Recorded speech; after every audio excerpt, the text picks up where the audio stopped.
Hi, I'm Siobhán Fletcher, one of the journalists up at Manx Radio, and welcome to this latest edition of our newscast. First of all, can you introduce yourself for me? My name is Prakash Thiagarajan. I'm a consultant pediatrician and neonatologist. I'm also chair of the Isle of Man Medical Society and the local negotiating committee of the BMA. Okay, so we're talking tonight as doctors on the Isle of Man are set to ballot for industrial action. This came out from the British Medical Association this evening. I guess, first of all, why have you got to this stage that this is the next step you want to take? Historically, whenever a pay raise was agreed in the UK, that used to be the starting point for pay raise for Manx doctors. But ever since Manx Care came into existence, that tradition has been lost.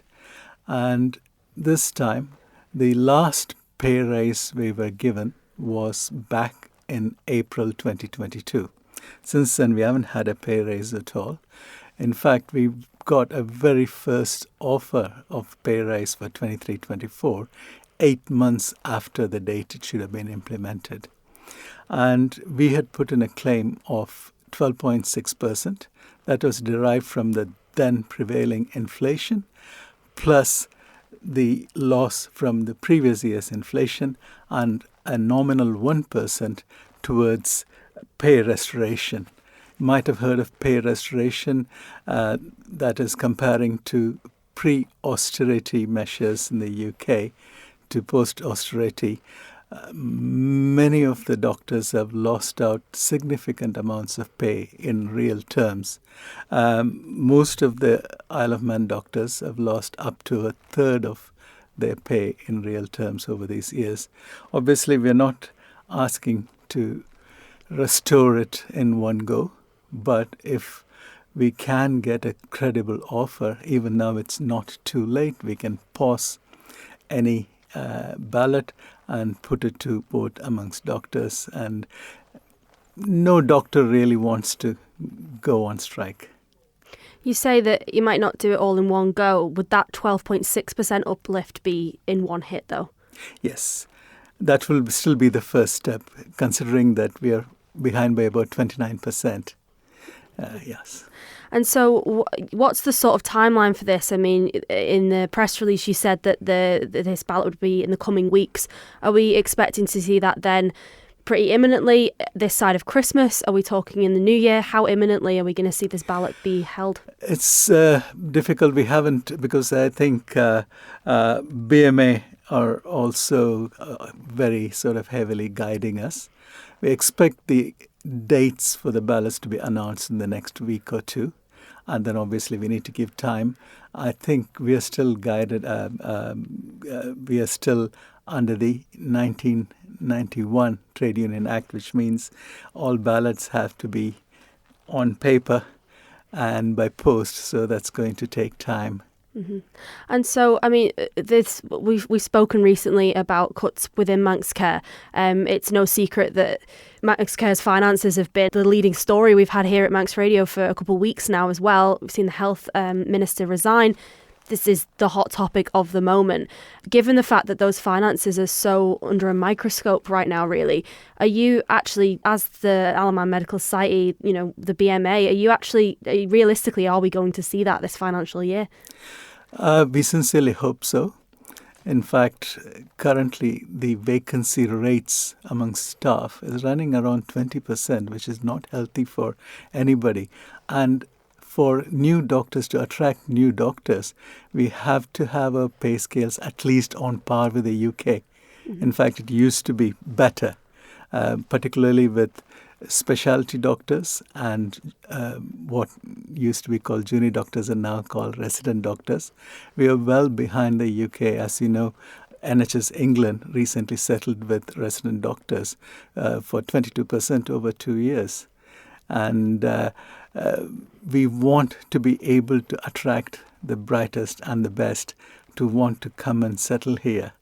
And it's not just a short-term gain we are looking for. We are looking for people who would come here, settle here, make Isle of Man their home.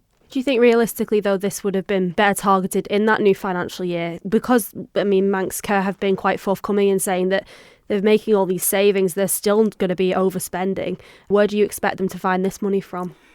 I don't know if I'm allowed to say this, but I'll say it anyway. I know for a fact that the wage bill is underspent by about 2 million. Okay. If there is a will, there will be a way.